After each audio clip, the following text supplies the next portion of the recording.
Nicolas, ik ben niet kwaad op u, hè, man.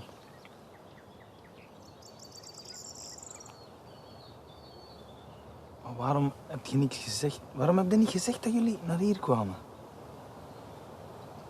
Hè? Mijn papa binnen was met die mevrouw. Welke vrouw?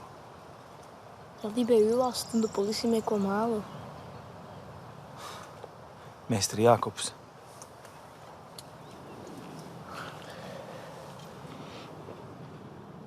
Ik dacht dat ik als hij mocht spelen.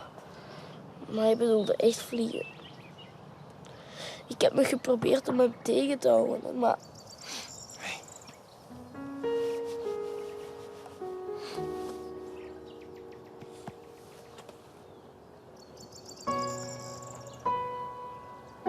Wat denk je? Wilt je hem hebben?